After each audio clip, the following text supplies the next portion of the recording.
Assalamualaikum warahmatullahi wabarakatuh. Waalaikumsalam. Selamat pagi, salam sejahtera bagi kita semua. Terima kasih kepada Ibu Ratna, Profesor Dr. Ratna yang telah hadir beserta Ibu Bapak dosen dan rekan-rekan mahasiswa, teman seperjuangan. Saat ini di acara Friday Morning Forum hari ini akan diisi oleh Saudara Ihsan Ibrahim dari grup riset NLP dengan grup leadernya adalah Ibu Profesor Dr. Insinyur Anak Agung Putri Ratna. Saudara Ihsan Ibrahim adalah merupakan mahasiswa S3 double degree dan saat ini sedang berada di Universitas Shizuoka, Jepang. Jadi kita melakukan Zoom online untuk presentasinya. Sebelum dilanjutkan ke acara presentasi dari Saudara Ibam, kita akan lebih mengenal lagi mengenai grup riset dari NLP Group. Maka kami persilakan kepada Profesor Ibu Anak Agung Putri Ratna, persilakan. Ya, terima kasih. Selamat pagi. Assalamualaikum warahmatullahi wabarakatuh. Berhubung sebenarnya IBAM tuh lagi ada di Shizuoka di Jepang. Jadi kira-kira demikian. Jadi mungkin IBAM bisa presentasi singkat tapi jelas. Sehingga nanti ada teman-temannya yang bisa bertanya beberapa. Selamat pagi. Jadi untuk saya mau mengenalkan sedikit riset grup yang saya pimpin di sini adalah tulisannya NLP ya. Jadi Natural Language Processing. Jadi kami itu sudah dari sejak kira-kira tahun 2007 itu sudah melakukan penelitiannya. Sebenarnya lebih awal karena saya memang itu melanjutkan apa yang saya kerjakan di disertasi.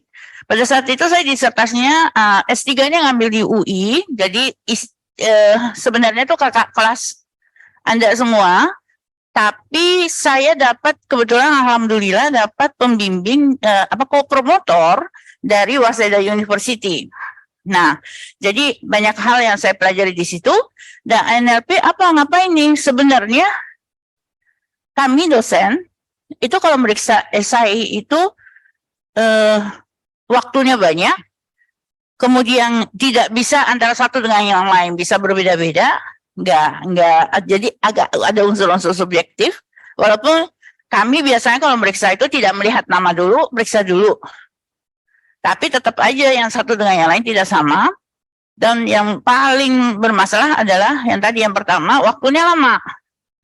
Terus kalau anaknya banyak, misalnya satu, bayangkan anak 150 diperiksa gitu kan, diburu-buru, anak-anak nanya-nanya nih, Bu, udah selesai belum meriksanya? Saya gimana ya Bu? Ya ilah. Nah, jadi saya coba mengembangkan suatu sistem yang bisa menggrade esai. Awalnya itu, tapi implementasinya bisa ke plagiarism, kemudian ada hal-hal yang lain yang dikembangkan di grup saya. Nah, kira-kira demikian, dan hari ini IBAM akan menjelaskan mengenai hal yang mungkin Anda belum pernah dengar atau jarang ya mendengarkan mengenai agent, di mana dia akan implementasinya adalah plagiarism. Mungkin kira-kira demikian ya, IBAM bisa apa yang Anda riset di Jepang, hal yang baru mungkin, atau hal yang mungkin teman-teman belum mengenal, paling enggak untuk memperluas wawasan ya. Oke, demikian dari saya. Terima kasih. Wassalamualaikum warahmatullahi wabarakatuh. Terima kasih Prof. Ratna, dan acara yang kita tunggu-tunggu gitu kan, untuk kita akan mendengarkan presentasi dari Saudara Ibam dengan judul Plagiarism Act Behavior Model in Educational Environment with Agent Based in Simulation. Kami persilakan Mas Ibam.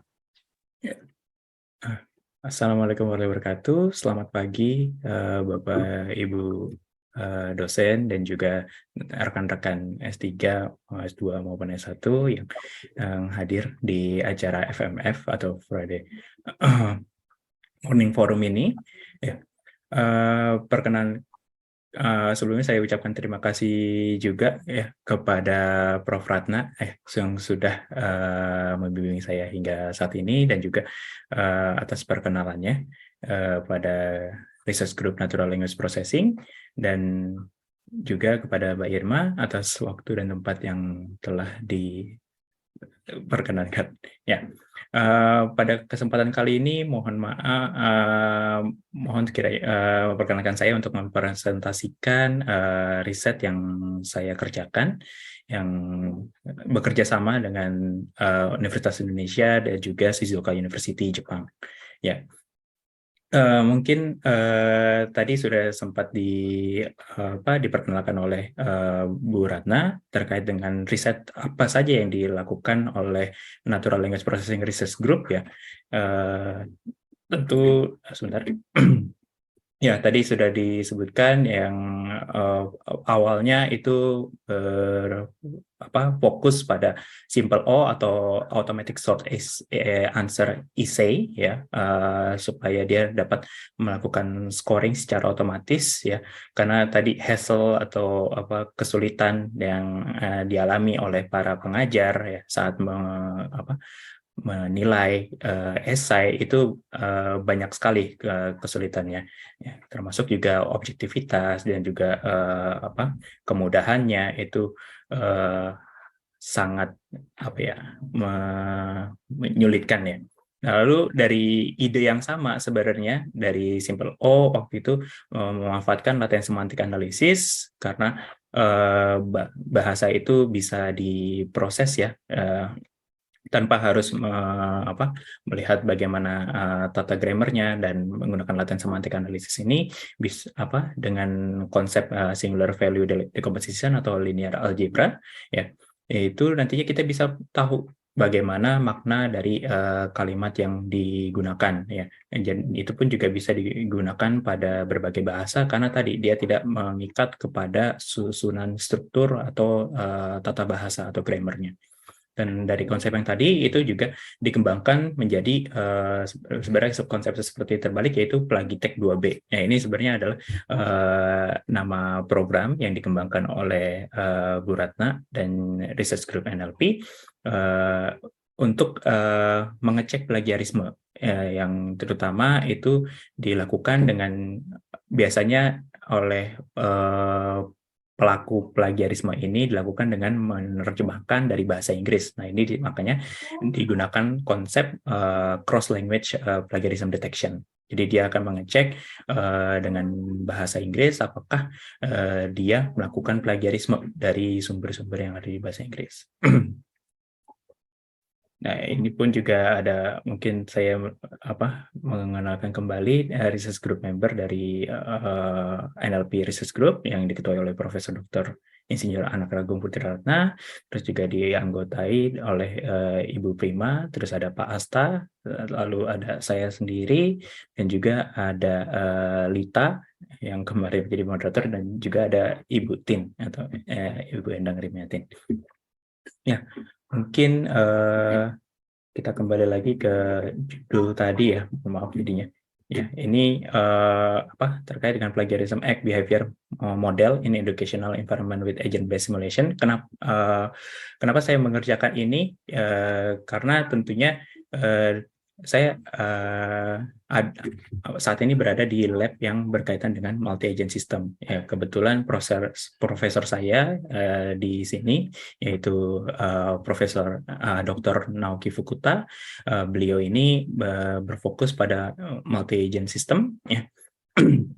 Yang dimana dia biasanya beliau mengembangkan model ya untuk memecahkan berbagai masalah seperti behavioral model, terus kayak misalnya auction model dan lain-lainnya. Dan itu biasanya dapat diterapkan di berbagai macam situasi ya. Nah, tapi itu pun juga tergantung dengan situasinya seperti apa yang ingin diselesaikan. Nah, yang ini kita lanjut. Ya, kenapa saya melakukan riset ini pada plagiarisme? Ya, tentu kita tahu plagiarisme itu adalah sebuah misconduct ya. Jadi sesuatu tindakan yang salah ya, yang baik itu disengaja maupun tidak disengaja, dengan cara mengambil ide sebagian atau seluruhnya dari pekerjaan seseorang ya tanpa menggunakan full acknowledgement atau referensi yang sebaiknya gitu.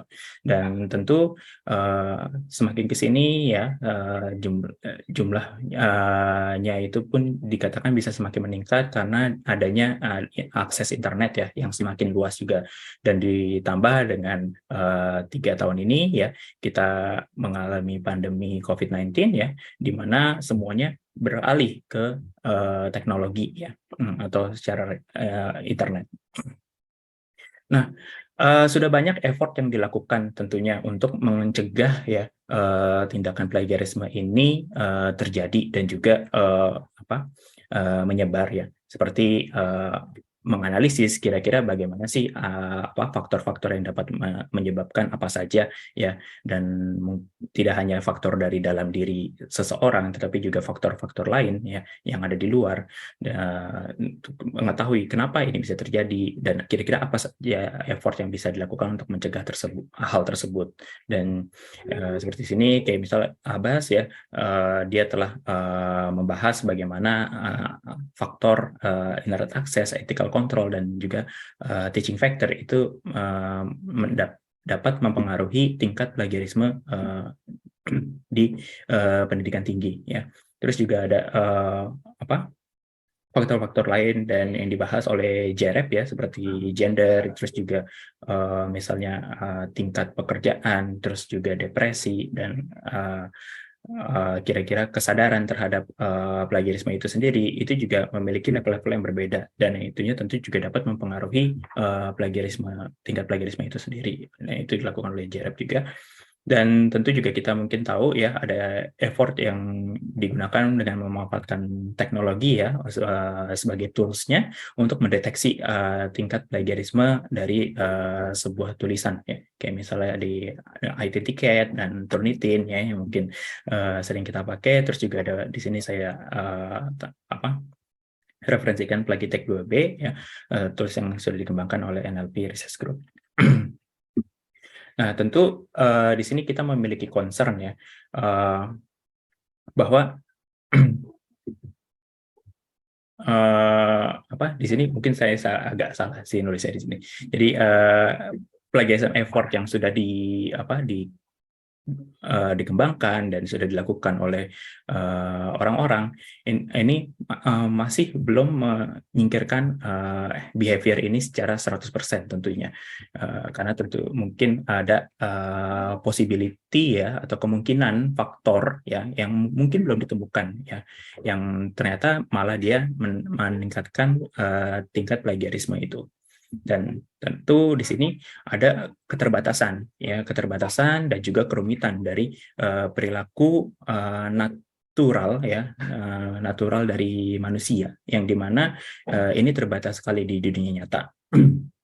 Kayak misalnya kita tidak bisa memprediksi kemauan manusia itu seperti apa ya, dan juga apa yang terjadi di dunia nyata itu memiliki keterbatasan. Dia hanya mungkin terjadi sebagian saja yang terjadi ya, yang memiliki kemungkinan besar, tapi kemungkinan kecil yang sebenarnya mungkin bisa terjadi itu tidak terlihat atau tidak terdata seperti itu. Oleh karena itu di sini kami memiliki ide ya untuk menggunakan simulasi ya yang memanfaatkan agent atau jadi agent based simulation, di mana nantinya di dalamnya itu kita akan menggunakan agent yang memiliki intelijensi ya atau intelligent agent untuk memimik ya, di mana komputer ini akan mencoba ya untuk meniru ya situasinya dan juga perilaku dari objek yang akan diamati. Jadi nanti saya mungkin pakai laser ya. Oke. Ya, di sini untuk diagram secara umumnya ya, agent itu nantinya akan berkomunikasi dengan environment ya atau lingkungannya. Lingkungannya ini agent ini sendiri pertama itu bisa apa saja ya, baik itu seseorang ya, manusia, atau mungkin juga hewan maupun tumbuhan ya, yang ataupun juga objek ya. Nah, di sini nantinya juga ada Environment ini lingkungannya, lingkungan ini nantinya dia akan memiliki state atau keadaan atau kondisi yang dimana nanti dia akan memberikan informasi kepada si agent ini yang nantinya akan dipersep ya. Jadi bagaimana mirip dengan neural network ya. Jadi dia akan persep dulu ya. Dia akan menerima informasinya ya. Nantinya dia akan diproses oleh agent ya. Dan nantinya akan diberikan actionnya seperti apa ya, yang sesuai dengan environment-nya dan juga si agent-nya itu sendiri gitu. Oke. Selanjutnya kenapa kami memilih untuk menggunakan agent-based simulation ya. Tentu untuk agent-based simulation ini biasanya di dunia riset itu umum ya untuk mengkondisikan sesuatu situasi ya, untuk memodelkan satu situasi dalam bentuk yang lebih simpel, dan biasanya juga umum untuk mensimulasikan atau menganalisis suatu perilaku ya, perilaku baik itu suatu fenomena atau perilaku manusia ya, yang mungkin sangat terbatas bisa dilakukan pada di dunia nyatanya ya, atau karena biasanya kalau kita melakukannya di dunia nyata ya atau dengan simulasi di fisiknya itu menjadi tidak cost efektif atau tidak cost efisien. Jadinya di sini dengan menggunakan komputer, di mana tentu sejak awal 2000-an ya, performa komputasi ini meningkat jauh lebih cepat ya, yang akhirnya membuat bagaimana kita memproses ya dengan komputer itu jauh lebih cost efektif. Dan juga tentu dia juga bisa mengcover berbagai macam problem ya, yang awalnya itu sebenarnya agent based modeling itu adalah modelnya di gambar ya, atau dideskripsikan oleh si pembuatnya sendiri atau si penelitinya itu sendiri ya, dan biasanya akan dilakukan hard code ya, yang dia akan mencoba bagaimana mengkondisikan suatu situasi ya supaya dia mirip dengan yang aslinya. Nah, tetapi di sini juga mungkin sesuai judulnya tadi ada behavioral simulation ya. Ya, tentu di sini juga saya memiliki keterbatasan karena kami ini juga adalah orang komputer dan orang engineer ya. Di sini tentunya kita memiliki keterbatasan ilmu seperti psikologi ya, ataupun science itu sendiri ya. Bagaimana human nature behavior ini tentu ada sesuatu yang kompleks ya, dan tadi tidak dapat diprediksi. Akhirnya kita memiliki scope di sini untuk bahwa apa yang kita gunakan di sini adalah behavior yang sudah disimplifikasi ya. Tidak semua perilaku manusia itu dapat dikondisikan di dalam simulasi ini. Oleh itu nantinya karena tadi juga ada keterbatasan yang ada di real world, akhirnya membuat kita menggunakan agent-based simulation ini supaya kita dapat menangkap kira-kira atau melihat kira-kira possibility seperti apa yang dapat muncul yang mungkin tidak terlihat ya saat kita melakukan pengamatan secara fisiknya. Dan lalu ini adalah rancangan diagram di lingkungan kelas ya, yang digunakan di dalam riset ini ya, dan ini juga sebenarnya masih dikembangkan terus-menerus ya, karena pengembangan yang kami lakukan ini dilakukan secara incremental ya, sedikit demi sedikit ya, untuk mengcover tiap kemungkinan yang ada itu. Ya, pertama kita bisa lihat di classroom-nya ya, atau di kelas itu kira-kira ada apa saja di dalam kelas. Tentu ada agent-agent lainnya selain seorang student ya. Tentu ada mereka ada student yang lainnya. Nah, terus juga ada teacher juga ya. Jadi environment ini sendiri juga bisa berisikan agent yang lain gitu ya. Jadi bisa memberitahukan kondisi agent yang lain, terus juga karena tadi kita akan mengecek bagaimana perilaku plagiarisme ya, tindakan plagiarisme di dalam kelas ketika situasi belajar dilakukan ya, itu tentu kita ada plagiarism detector di sini ya sebagai salah satu komponen di dalam environment-nya, dan juga ada assignment yang nantinya juga akan dilakukan oleh si student ini sendiri. Nantinya dia akan mempersep ya atau membaca informasi atau status atau kondisi dari environment tersebut ya. Nantinya student agent ini akan mempertimbangkan beberapa atribut ya, kayak misalnya goal-nya seperti apa, terus juga policy atau aturan mainnya dari situasi ini seperti apa, dan kira-kira kalau misalnya nanti kita bisa menambahkan learning teknik ya, jadi si agent ini akan belajar, ini nanti akan saya jelaskan lebih lanjut di berikutnya, karena kalau kita membahas di agent based model secara basicnya itu sebenarnya semua sudah di hard code. Dan juga untuk komunikasinya bagaimana cara dia si agent ini misalnya dia berkomunikasi dengan agent yang lain, mungkin dengan teachernya ya, atau dengan agent yang lain atau si student yang lain ya, seperti itu. Dan lalu nanti dia akan memberikan action atau tindakan atas pertimbangan-pertimbangan yang dia pikirkan ya di dalam komponen agent ini, yang nantinya akan mempengaruhi si environment ini. Tentunya environment bisa saja berubah ya, atau mungkin juga tetap ya, itu tergantung dengan mungkin sama dengan rangkaian digital yang memiliki state ya. Cuman di sini nantinya dia mungkin berkembang yang ke satu state yang kita tidak tahu. Nah, ini salah satu pendekatan yang kita lakukan ya, sebenarnya dari pertanyaan riset itu sendiri ya. Tentu kita tidak ingin suatu perilaku ini ternyata malah meningkatkan tingkat plagiarisme di dalam kelas ya, atau tingkat plagiarisme dari si student itu sendiri yang ternyata mungkin tidak terlihat ya, dan akhirnya malah menyebabkan tidak hanya satu tetapi banyak orang melakukan plagiarisme gitu. Kira-kira apa yang menyebabkan hal tersebut? Nah, itu disitulah juga salah satu alasan kenapa kita melakukan agent based simulation.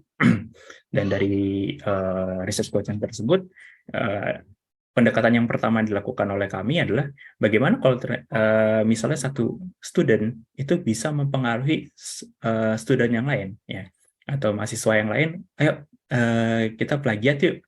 Kayak misalnya di sini kita belum menambahkan atribut-atribut lain, kayak misalnya kemampuan bahwa dia mampu tahu bagaimana sih sistem plagiarisme itu bekerja, yang mungkin di sini tidak ada punishment ataupun reward ya untuk melakukan hal tersebut. Dan akhirnya karena tujuannya tadi adalah untuk mempengaruhi siswa lain ya, untuk melakukan plagiarisme, akhirnya dia coba ya di dalam, misalnya di sini kami kondisikan satu kelas dengan 40 orang ya, yang dan lakukan dalam satu semester ya, berisi 16 kali pertemuan. Nah, di tiap kali pertemuan dia akan mencoba berkomunikasi dengan satu orang ya. Tapi ini untuk yang sudah memiliki pengetahuan untuk mau melakukan plagiarisme. Nah, ini ya tentu mungkin tidak 100% orang itu akan mau langsung menurut ya, ayo melakukan plagiarisme, mungkin ada pertimbangan. Nah, di sini mohon maaf, di sini kita masih menggunakan probabilitas 0,1 ya. Di sini mungkin belum menggunakan probabilitas distribusi yang sesuai dengan bagaimana manusia itu berkomunikasi, yang nantinya ini akan dikembangkan lebih lanjut ya. Dari sini pun kita bisa lihat dalam waktu 16 pertemuan ternyata bisa sampai 22 orang lain ya, selain si mahasiswa pertama itu yang memiliki pemahaman ya atau kemauan untuk melakukan plagiarisme gitu. Nah, kita ternyata seperti sebuah kampanye gitu ya, yang bahkan karena walaupun hanya bisa berkomunikasi dengan satu, tapi ketika dia sudah mampu mendapat orang lain itu menjadi agent lainnya untuk melakukan tugas yang sama. Dan akhirnya di sini kita bisa lihat ya, bisa terjadi peningkatan yang cukup terjal ya, atau lebih mungkin agak eksponensial ya. Dan mungkin kalau kita lakukan sebaliknya, itu tanpa kontak ya, misalnya satu agent saja yang memiliki pemikiran plagiarisme itu, tentunya yang melakukan plagiarisme ini hanya satu. Nah, itu pun semuanya sebenarnya sudah dapat diekspektasi hasilnya akan sedemikian gitu. Nah, lalu apa lagi berikutnya? Ya, tentu masih banyak lagi ya pertimbangan-pertimbangan atau atribut dan juga faktor-faktor yang akan kami masukkan ke dalam simulasi tersebut. Dan tentu kita akan kembangkan satu persatu ya sampai ya dia bisa mengcover semuanya, sampai semua kemungkinan. Karena ya saat kita kembangkan mungkin kita sudah punya ekspektasi, ya ternyata hasilnya memang sesuai ekspektasi, ya kita lakukan sampai tidak ada lagi faktor yang bisa dimasukkan lagi gitu ya. Sampai kita berhasil mengcover semuanya, kita bisa compile informasinya seperti apa. Dan kalau misalnya ternyata ada satu hal atau mungkin satu atribut yang saat kita lakukan pengembangannya, ternyata hasilnya tidak sesuai dengan ekspektasi yang kita punya di awal. Nah, ini bisa jadi fenomena yang menarik ya dalam riset. Nah, atau bisa juga mungkin nanti malah jadi penemuan baru gitu ya. Penemuan baru di situ atau novelty-nya, atau bisa juga ternyata itu adalah konfigurasi yang salah gitu. Nah, feature work yang akan kami lakukan di sini ya tadi ya, menambahkan atribut-atribut lain kepada agent dan juga environment-nya ya, dan mengintegrasikan ya, juga mengkombinasikan semuanya agar menjadi suatu simulasi yang lengkap ya, yang sudah disimplifikasi, yang mungkin bisa muncul ya di real world-nya. Dan kemungkinan juga kami akan menambahkan learning teknik ya, yaitu reinforcement learning ya. Apa mungkin ya reinforcement learning, kenapa nggak machine learning ya. Ya, di sini mungkin saya agak ada sedikit penjelasan ya terkait dengan perbedaan antara agent based terus juga dengan machine learning, reinforcement learning ya. Yang pertama mungkin agent based tadi ya, yaitu model yang dikonstruk oleh si expertnya atau si researchernya itu sendiri atau si developernya itu sendiri. Ya, kita bisa desain sesuai dengan yang kita inginkan ya, dia mau melakukan apa yaitu kita desain dari awal. Nah, di machine learning ini sendiri ya, mungkin dari yang selain yang sudah teman-teman mungkin tahu ya, di sini juga machine learning sebenarnya dapat dikombinasikan dengan agent based simulation ya, yang nantinya dia akan merefine model tersebut ya, model tersebut menggunakan data yang ada yang sudah disiapkan sebelumnya sebagai datasetnya untuk mengimprove ya bagaimana dia melakukan spesifik task-nya. Dan terus mungkin kalau ada teman-teman yang melakukan deep learning ya, tentu di model ini pun juga bisa di refine lebih jauh ya, karena dengan menggunakan neural network ya untuk meresolve kira-kira proses apa yang bisa dilakukan secara sophisticated ya untuk meningkatkan lebih jauh ya bagaimana task ini diselesaikan. Nah, sedangkan kalau di reinforcement learning ya, agent base-nya ini sendiri itu merupakan salah satu dari dua unsur dari reinforcement learning ya. Jadi di reinforcement learning itu kita bisa melakukan secara model free ya atau tanpa model. Terus juga ada yang menggunakan model atau model base. Nah, itu kedua hal tersebut itu bisa di-cover oleh reinforcement learning. Dan biasanya agent base ini ketika dia memanfaatkan agent lain ya, tidak hanya satu agent saja untuk melakukan tugasnya ya, atau nantinya dapat dipengaruhi oleh agent lain, itu dapat dikatakan sebagai multi agent system. Nah, di sini atau di multi agent reinforcement learning. Nantinya modelnya ini sendiri ada ya kalau yang model base ya. Jadi ada model basicnya ya, ada peraturan-peraturan yang harus dipenuhi terlebih dahulu, dan nantinya si reinforcement learning ini mirip seperti dia akan mentraining model tersebut ya.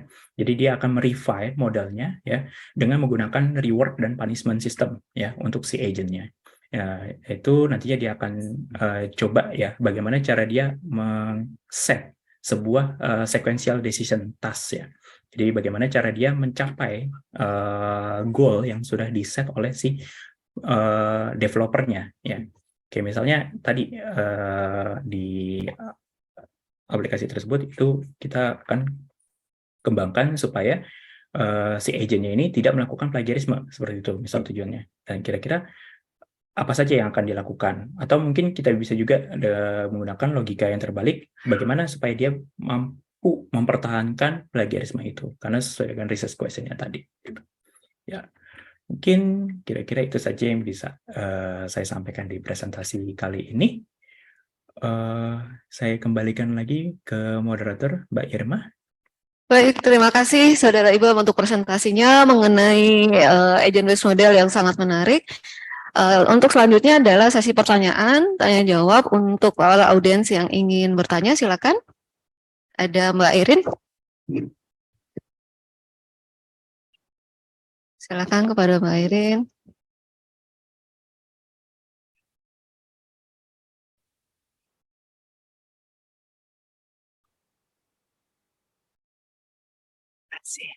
Terima kasih. Saya Airin. Halo Ibam. Menarik Ibam tentang plagiarisme ini. Yang mau saya tanyakan, maaf ya kalau nggak nyambung gitu ya. Dari yang saya lihat tadi, agent based simulation itu tiba-tiba ngingetin saya sama system thinking sebenarnya, system dynamic gitu ya, yang digunakan untuk melihat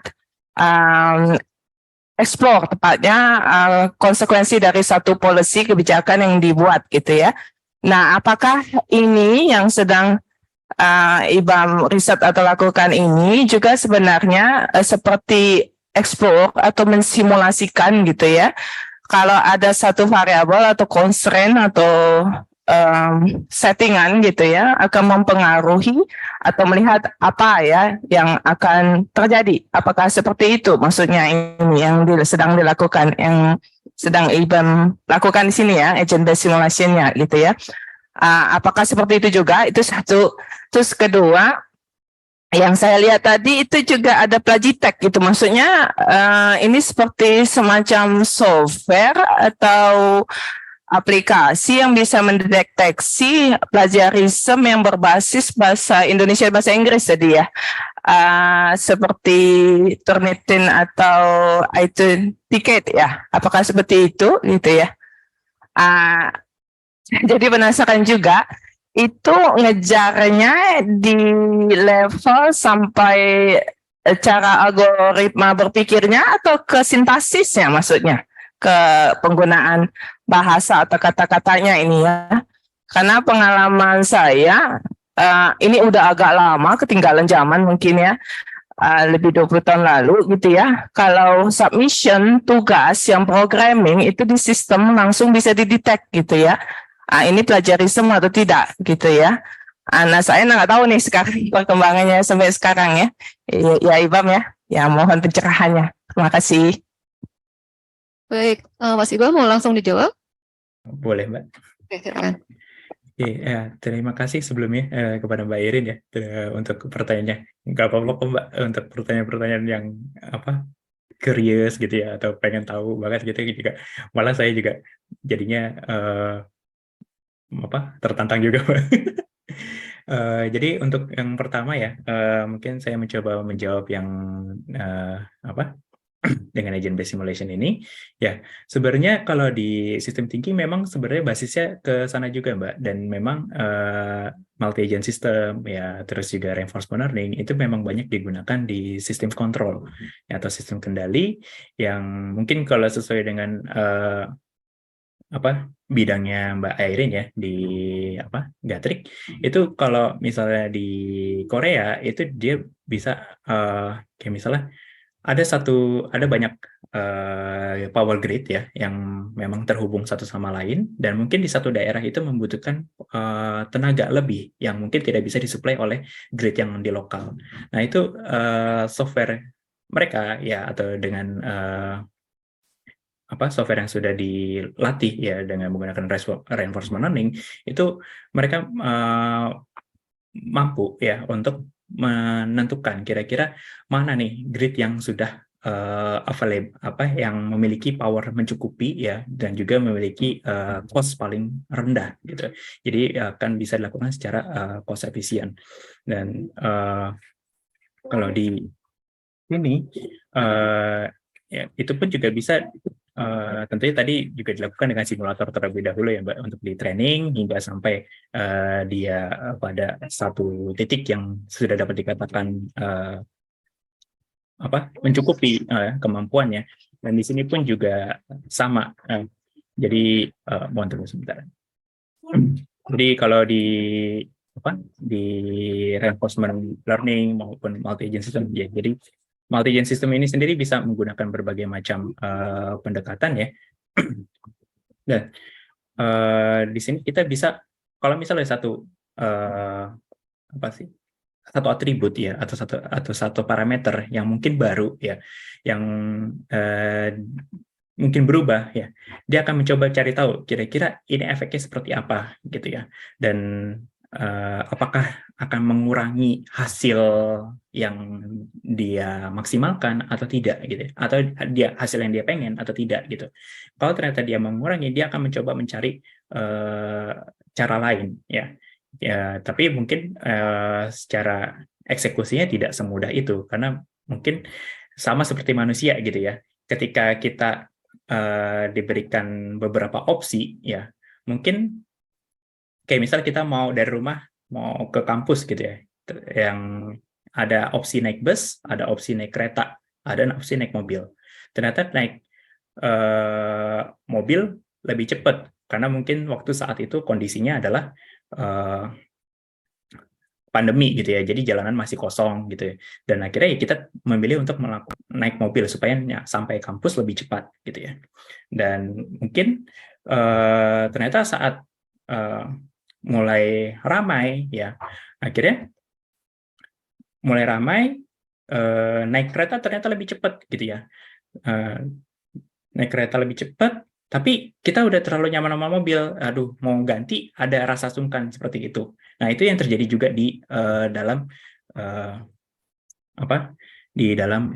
agent based simulation itu sendiri ya, terutama yang menggunakan reinforcement learning ya, ketika dia dihadapkan pada opsi-opsi tersebut ya, ketika terjadi perubahan situasi, dia akan mencoba menangkap situasi tersebut, kira-kira memprosesnya seperti apa yang harus dilakukan. Nah ini ada juga policy yang ada di dalam si agent itu sendiri ya, dan juga bagaimana learning mechanism yang dia miliki ya.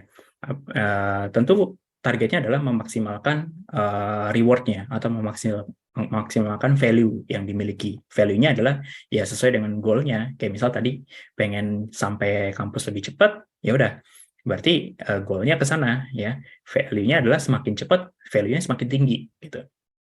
Nah, seperti itu. Tapi di sisi lain ketika kondisi ini berubah, seringkali ada dilema bahwa udah nyaman di sini, jadi kita tidak melihat yang lain, opsi yang lain seperti itu. Nah, ini yang selalu menjadi masalah di dalam reinforcement learning. Nah, mungkin kira-kira seperti itu untuk jawaban yang pertama. Ya, nantinya dia akan selalu beradaptasi ya, harapannya dia akan selalu beradaptasi terhadap perubahan yang ada ya. Dan kalau untuk pertanyaan yang kedua ya, Plagitech 2B ini sebenarnya nama software yang sudah di-copyright-kan oleh Bu Ratna di UI ya. Jadi program pendeteksi plagiarisme dui bahasa ya, menggunakan algoritma LSA. Ya, di sini karena targetnya waktu itu adalah seperti tugas dan juga kayak misalnya saya ingatnya yang bahasa Jepangnya ya, kayak misal tesis ya, atau misal seperti paper. Nah itu yang akan dicek di sini. Jadi dia akan mengecek bagaimana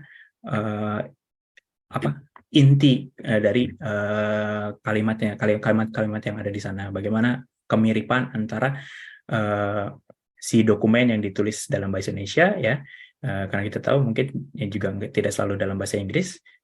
Terus dibandingkan dengan reference ya, atau sumber yang berada dalam bahasa Inggris gitu ya, seperti itu Mbak. Mungkin apakah menjawab Mbak Irin? Bagaimana Mbak Irin? Ini saya nanya lagi boleh atau yang lain dulu? Gimana Mbak Irman? Ya, satu pertanyaan lagi boleh Bu Irin, satu lagi. Terima kasih. Jadi nanti dengan yang agent based simulation yang IBAM sedang kerjakan tadi, IBAM cari semacam itu. Kalau saya lihat tadi dari penjelasan berarti nanti ada multi objektif dong ya, multi goals gitu kan ya. Berarti karena multi goals, multi objektif, kriteria juga beda-beda kan gitu ya. Nah, itu nanti kalau mau dioptimisasi tadi bicara ada 3 tahapan ya tadi ya, IBAM-nya ya. Jadi IBAM nanti mau coba optimisasi gitu dengan satu settingan goals, target yang behavior yang mau di-enforce atau bagaimana ya gitu. Benar nggak sih? Oh, Saya oke, Mbak. ada 3 tahap Eh, ya, kalau saya nggak salah di slide IBAM tadi. yang ini, Mbak. Nomor berapa sih saya tadi? Yang mana ya, Mbak? Mundur lagi ke yang nomor mana ya? Ada 3 tadi ya IBAM. Ini kan, Mbak? Bukan, ada 3 pembagian tadi. Coba lagi, Bam. Ini? Iya, ini. Maksudnya saya mau belajar ini, Bam. Oh, oke, Mbak. Oh, yang Benar nggak? Tadi kalau dengan agent-based simulation ini yang saya tangkap tadi dari penjelasan IBAM, misalnya tadi contoh traffic tadi kan, ada yang mau lebih cepat, ada yang mau lebih nyaman, kan berarti objektifnya beda, ya, atau goalnya beda, kriterianya beda, gitu ya. Jadi behaviornya juga nanti tentu beda, gitu ya. Tapi yang kedua ini bicara nanti ada bicara improvement kan, ada mau bicara optimisasi atau improvement yang tujuannya saya tangkap untuk mengkondisikan situasi yang mau kita capai gitu. Tadi kan reinforcement learning kan gitu ya, yang saya tangkap. Itu gimana ya, Bam? oke, Mbak. Melakukannya, karena kalau saya tangkap yang pertama itu kan cenderung eksplorasi ya, dia tidak melakukan optimisasi atau improvement gitu kalau saya tangkap ya, kita cuma lihat faktor-faktornya gitu ya atau behaviornya. Tapi kalau optimisasi atau improvement itu berarti ada settingnya yang tegas gitu ya, bagaimana saya improve gitu ya. Itu sih Bang, atau saya dapat juga nih buat yang dikerjakan. Oke, Mbak. Jadi mungkin mohon maaf sebelumnya tadi ada yang ke skip sih penjelasannya. Jadi untuk yang slide terakhir ini sebenarnya kayak saya ingin menjelaskan aja sih ke teman-teman. Mungkin sekarang saya dipesankan juga untuk menjelaskan kira-kira bedanya apa sih antara kayak machine learning dengan reinforcement learning. Mungkin ini pun juga agak kurang cukup. Tapi sebenarnya yang akan saya lakukan di sini adalah yang nomor 3 ini, Mbak. Gitu. Tapi dengan basisnya adalah menggunakan agent, ya, agent simulation atau agent model gitu ya, agent based model. Jadi nantinya agent based model ini akan dilakukan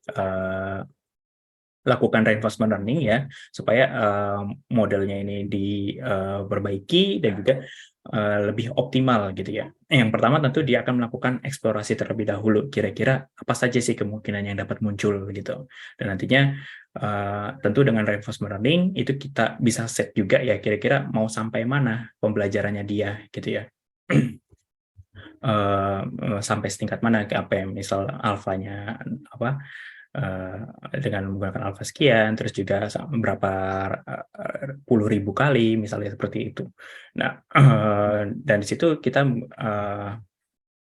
biasanya setelah dia mendapatkan ya jalannya, itu biasanya nanti dia akan mencoba mengimprove terus gitu ya, sampai ya kita katakan stop gitu. Dan itu bisa jadi antara, karena tadi kita menggunakan multi agent ya, beberapa agent sekaligus, itu mungkin juga ada agent-agent yang berbeda-beda. Kita bisa menentukan juga goals yang berbeda juga, atau goals itu pun juga sebenarnya bisa dikombinasikan juga, Mbak. Kayak tadi mungkin yang naik kendaraan, kita mau cepat, mau nyaman, atau bisa juga keduanya. Dan nantinya dia akan mencoba mencari kira-kira pilihan mana yang paling itu. Dan juga tadi yang dilemanya adalah kalau di kondisi ini ya, kenapa ada nomor 2 ini ya, tapi tidak dilakukan di saya, itu karena machine learning ini membutuhkan dataset di awalnya, sedangkan riset-riset yang sudah ada ya, perilaku ini tentunya tidak akan sama satu dengan yang lainnya, dan juga banyak limitasi yang terjadi. Kayak misalnya tidak semua faktor ya dan juga semua perilaku itu terdata di dalam si dataset tersebut. Karena tentu human nature behavior ini sesuatu yang rumit, dan mungkin tadi karena limitasi dunia nyata ya, dan juga kemampuan berpikir manusia, dan juga unpredictable ya, perilaku manusia atau keinginan manusia juga unpredictable. Bisa saja ada perilaku yang tidak tercover di situ. Sedangkan dengan machine learning kita hanya mengcover apa yang ada di dataset itu, supaya dia merefine berdasarkan dataset tersebut. Jadi dia mengetahui dari apa yang ada di data tersebut gitu. Nah, dengan reinforcement learning ini dia akan bisa mencoba menggali kira-kira informasi seperti apa atau opsi seperti apa, kondisi seperti apa yang ternyata belum pernah terjadi, atau mungkin saja possibility tetap ada, cuman kita belum menemukan atau belum sampai ke sana. Seperti itu, Mbak. Baik, sudah terjawab ya, Mbak Irin. Oke, baik, untuk penanya berikutnya 2 pertanyaan lagi ya. Baik, silakan.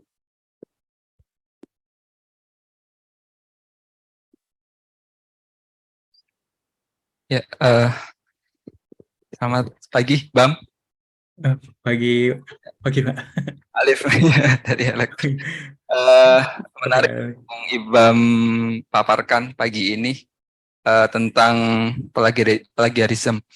Tadi saya mungkin nggak ngikuti dari awal, Bam. Yang pertama pertanyaan saya, apa sih yang mendasari tadi Ibam kan pakainya yang agent based simulation ya, untuk melakukan penelitian ini gitu. Kenapa itu menjadi dasar atau menjadi pertama kali kenapa Ibam menggunakan agent based simulation?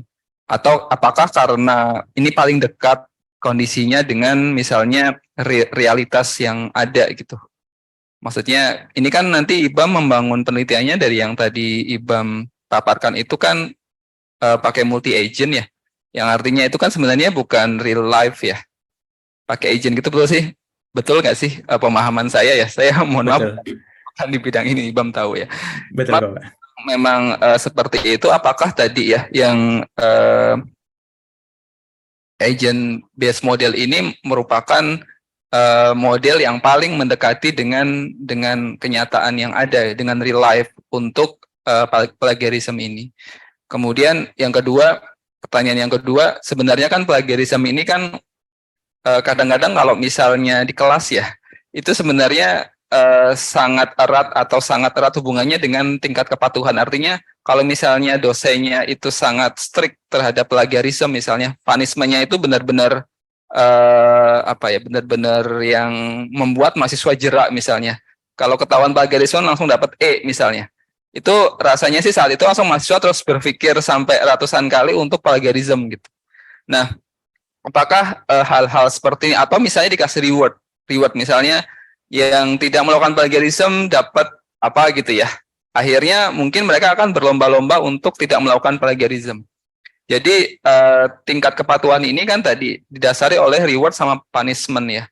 Kalau misalnya faktor reward sama punishment ini menjadi satu faktor yang dominan mungkin ya di model yang Ibam buat, apakah nanti itu jadinya ya udah berarti orang tidak akan melakukan plagiarism ketika reward atau punishment-nya itu diterapkan dengan baik di situ. Karena kalau misalnya dilihat dari yang saya agak ini juga curious dengan yang hasil simulasi yang tadi Ibam sampaikan di yang gambar kedua ya. Itu kan ada kayak tiba-tiba yang awal-awal tuh masih grafiknya masih cenderung steady ya. Ya agak naik tapi nggak terlalu signifikan. Tapi ketika udah hari ke-10 itu kan mulai eksponensial naiknya. Terus kemudian hari ke-14 dia mulai steady lagi. Nah, saya agak curious nih kenapa di hari ke-10 misalnya dengan model ini dia tiba-tiba eksponensial. Apakah di situ ada perubahan ada perubahan kriteria, misalnya kayak tadi misalnya yang sebelum hari ke-10 mungkin orang masih berpikir ternyata ada orang ketahuan plagiarism, ternyata si dosen tidak memberikan punishment yang sesuai dengan di awal gitu. Apakah seperti itu gitu? Maksudnya apakah model ini akan mengakomodir sampai seperti itu? Kira-kira itu Bang, mudah-mudahan ditangkap ya pertanyaan saya. Terima kasih.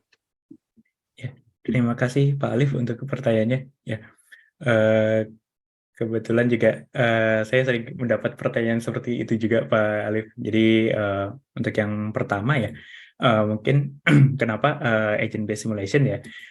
Tentu di sini itu adalah sebuah tools atau approach yang paling sering digunakan untuk behavioral simulation. Sebenarnya selain dari salah satu referensi ini masih banyak sekali ya